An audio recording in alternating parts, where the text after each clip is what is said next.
जनूबी वज़ीरिस्तान जो दहशतगर्दी की अलामत समझा जाता था, तहरीक तालिबान पाकिस्तान की क़यादत इन्हीं इलाकों में रुपोश थी। सिक्योरिटी फोर्सेस की मुसलसल तवातर से कामयाबियों ने अब इस इलाके को अमन का गहवारा बना दिया है। FC साउथ के तावन से जनूबी वज़ीरिस्तान के दाखिली रास्ते जंडोला में फुटबॉल स्टिचिंग सेंटर अरसे 10 साल से काम कर रहा है। वहाँ अब नौजवान फुटबॉल बनाकर अपना रोजगार भी कमा रहे हैं और इलाके की तामीर और तरक्की के लिए दिन रात कोशां हैं। 10 साल हो गए जो ये काम कर रहे हैं। इसके बाद जो बाल लेके आ गया सियालकोट से इधर, वो हम भी इधर सिलाई भी सीखे और काम भी सीखे और सरकार हमको 200 रुपये फी बाल पे देता है। हम इस पर रोज़गार कर रहे हैं।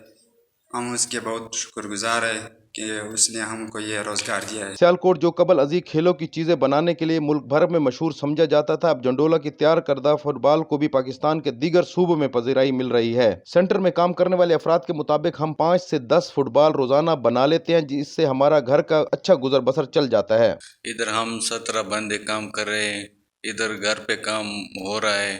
हम बहुत खुश हैं, हमें रोजगार मिल गया है। 200 रुपये का एक बाल है और तकरीबन महीने में हमें 12-13 हज़ार रुपये कमा लेते हैं। सेंटर के कयाम की वजह से इन इलाके के लोगों की खुशी देदनी हो गई है। उनके मुताबिक इस दूर अफ्तादा इलाके में रोजगार के मौके नापैद थे और वो कहीं दूसरे इलाके में भी रोजगार कमाने नहीं जा सकते थे। अब FC साउथ के तावन से हमें घर में रोजगार मिल रहा है। वहाँ काम करने वाले अफराद के मुताबिक इस किस्म के तरबियती सेंटर जनूबी वज़ीरिस्तान की हर तहसील में कायम किए जाएं।